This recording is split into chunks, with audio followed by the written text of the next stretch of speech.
First of four thoughts is to do a standalone negotiation of an ambitious services FTA, a model FTA. I spoke with the minister about this before this session. And it seems to me the main actors are the US, Japan, and Europe, which account for the vast bulk of services trade. And you use this as a model, as a template, either for other free trade agreements in services or as a model for the WTO. Other countries can join and sign on, and before you know it, you have exactly what we did in telecom and financial services, and that is anyone who trades at all or wants to trade at all in the sector will sign. Second thought is sectoral liberalization. And there are a couple of, I think, opportunities. So one is telecom agreement and the financial services agreements, as I said, are old now. And in the last 10 years since they've been done, there's been substantial global regulatory change and reform, and or a need for change, and services is a great case in point, different now than it was 10 years ago. Updating and expanding that agreement on a plurilateral basis, to my mind, makes a lot of sense, and the signatories will grow because it's money and information, and that's where growth is. If you look in the Doha round, there are 8 or 10, 11 countries that have indicated they're really interested in doing something in this area. Aggregate those countries and do an agreement.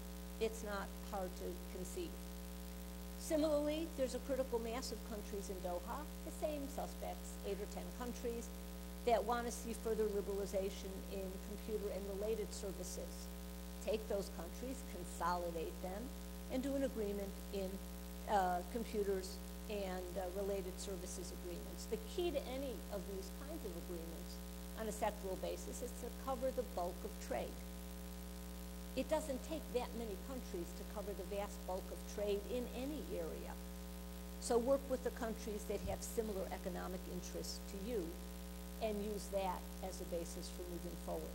Third idea, tie sectoral agreements to other negotiations or to other non-trade concerns countries have.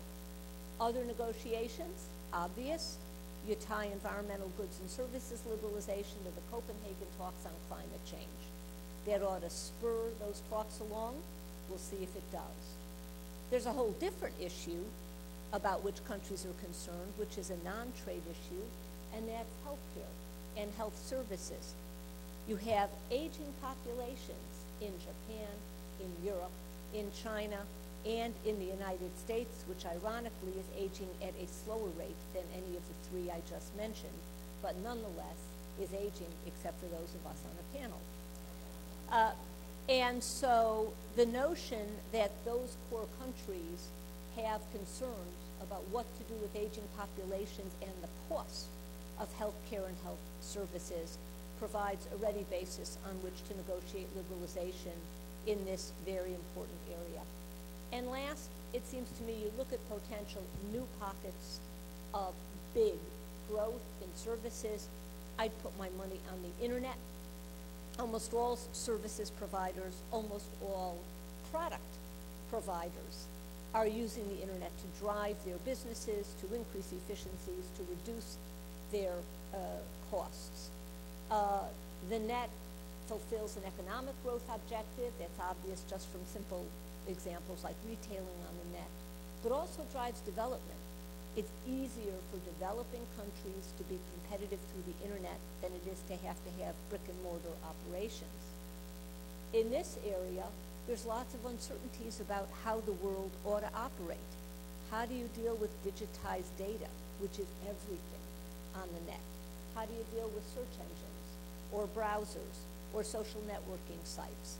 How do you deal with the internet as infrastructure? There's enough interest in this area and enough forums that have fiddled with various issues like this along the way. The OECD, APEC, the WTO dispute settlement panels, individual free trade agreements, and all of the rest. it really is time, I think, for a comprehensive freestanding agreement on the internet as the next big growth area. Our second speaker is Vice Minister Mashiko. You can tell us how this looks from the other side of the Pacific. Thank you very much for Chair's kind introduction. I am Teruko Mashiko, Senior Vice Minister of METI, Japan. It is my great pleasure to join this panel with Ambassador Fusku and Ambassador Naoki and Mr. Stokes. Experienced Washington, Geneva experts who can foresee the new challenge faced by the service trade. Just like in other countries, the change of power in Japan brings us new opportunity. The Democratic Party won a majority blow about the first change of government in Japan under the two-party system since World War II.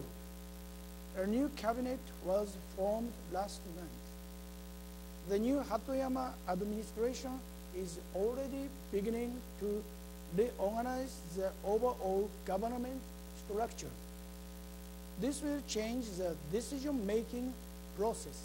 Eventually, we will be able to set new national goals and strategies. With respect to trade policy, the new cabinet will take the initiative in Big Three, promoting both of the WTO negotiations. Countries have difficult problems. We are determined to overcome them in order to conclude the round. A change of power is also taking place in the economy.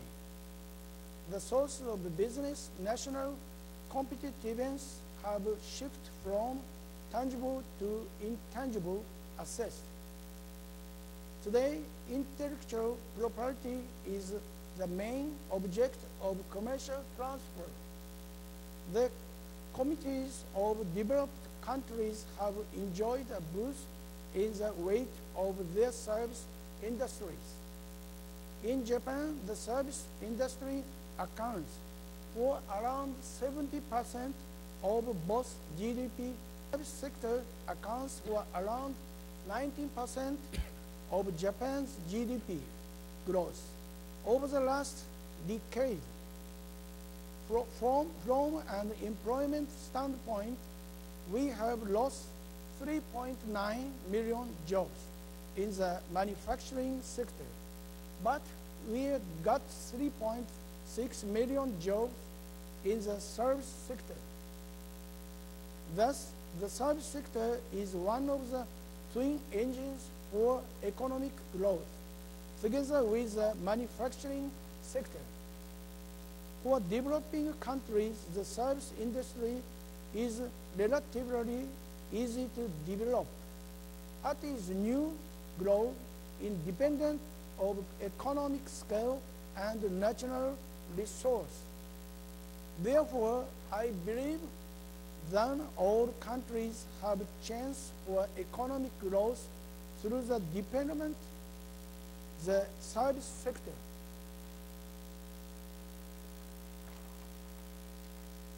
As I have mentioned, the service industry in Japan accounts for a large part of both GDP and employment and has a great deal of future potential.